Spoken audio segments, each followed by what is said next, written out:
Hi everyone and welcome. I'm so excited to be hosting this mini workshop here for you guys, which is all about how to heal with your angels.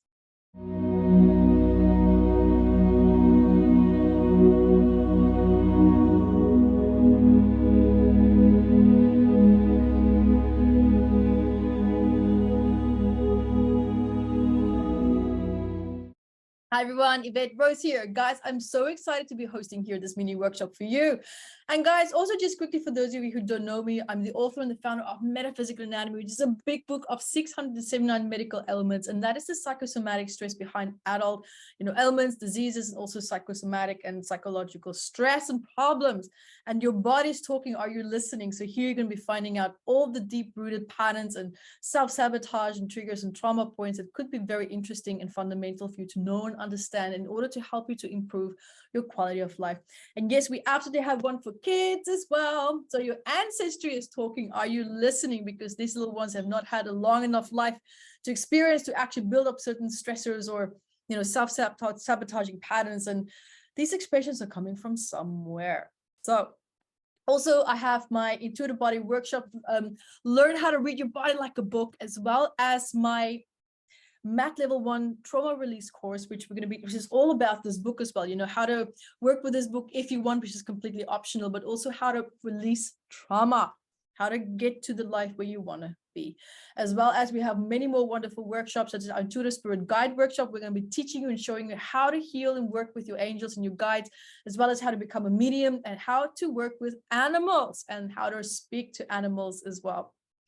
Guys, so I'm really looking forward to hosting this webinar here with you. We're going to have a really great time. And so let's dive right into this. So at the end of the day, we all have so many definitions and different understandings as to what can an angel be? What is a spirit guide? How does this all work? How does the other side work? There's so many questions, and so many even more unanswered questions, I might add as well, that can be also coming into play with all of this. So when we look at angels and the concept of that, so there's a lot of, teachings that are out there where people talk about this archangels, and then we have, the higher top hierarchy, which is God, and then we have angels that would now report to maybe the archangels. At the end of the day, when we look at the hierarchy and the structure that we have in human life, it's kind of interesting because they always talk about, there's a mirror between us and God. We are expression, or we are expression of God and vice versa. So it's not just about life experiences and everything else that's being experienced and expressed through us. It's not just from that realm. What if that also means that the hierarchies that we might be having on planet could be in a more divine, non-traumatic, non-violent, non-egotistical way? But what if there can be these hierarchies in the spiritual realm as well? But now it begs the question, doesn't that mean that there's ego as well? Right? Because the moment there's a hierarchy or someone trumps the other, it means that there's good, bad, or better. Or does it just mean that there's a different level of frequency? But then again, you can ask the question, is it a good or bad or higher or lower frequency?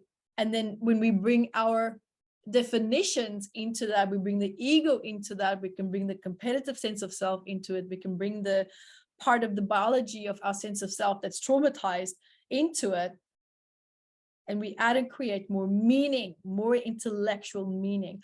What if it's just maybe not that complicated? What if it is that we're just overcomplicating it? What if it's that we just really truly have beautiful divine support that is helping us to improve our quality of life? Because at the end of the day, I always love support. I love support. And if that support is in alignment with me, who I am, if it's in the highest and best and healthiest alignment with what I'm trying to achieve in my life, and if it's in the highest and best alignment for us as humans, as a human race on this platform called Earth, then I'm listening.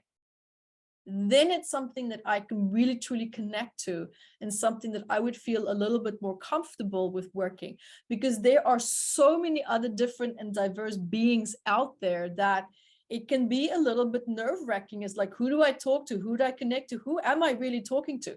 Sometimes people say, well, I'm working with Archangel Raphael. Well, that's great. There's also a lot of imposter spirits out there. There's not all spirits are going to be good. Not all spirits have good intentions. So that's also something to keep in mind, right? Sometimes we think that we're working with really great, realms out there, but I don't know if you guys have noticed, sometimes there's a lot of spiritual teachers out there, and they're very sick. They have really serious issues, which they didn't have before they started channeling or connecting to certain beings. There's quite a big pattern out there. At the end of the day, spirits and beings can also have a sense of ego, but not a sense of ego that's driven from a biological form in the sense of, survival in the biological sense, but they can also be a spiritual survival concept, from what I have learned and understood from my journey as I have progressed through life and connecting and talking to different beings and getting different perspectives, which has been absolutely mind-blowing, fascinating. Now, beings who come to support purely from a divine source of support to create growth and unity and peace and love, and to really just help this world heal, which means we need to heal. The world's fine. We are the ones that's creating the destruction, meaning us in human form. So when we look at these concepts, when we look at all these points, yes, of course, support can be helpful, and especially support that can come from other sources. But it's important that the intention of these sources is for the highest and best of us and as a human race, as well as the development of the biology of the body, because the biology of the body has its own set of frequency. Now, other beings might have different frequencies, and if they become attached to the body, it can actually cause a disruption in our currency flow, because it's not an alignment, because there's different intentions, especially if that intention is bad for us. So keep that in mind. I just thought I'd mention that. This is something really interesting to remember. So I would love for us now to do a fun exercise where we're going to be connecting to our angels. Okay, so first of all, what I would love for you now to do is, guys, just quickly, if you want to finish this full workshop, join us at mitmembers.com and go to webinar replays, and then you can join this full webinar for absolutely free. You can register for free as well. It's a free platform, so why not just jump in and join us? There's so many other healing courses and amazing webinars and content that you can just dive into absolutely for free. So see you there.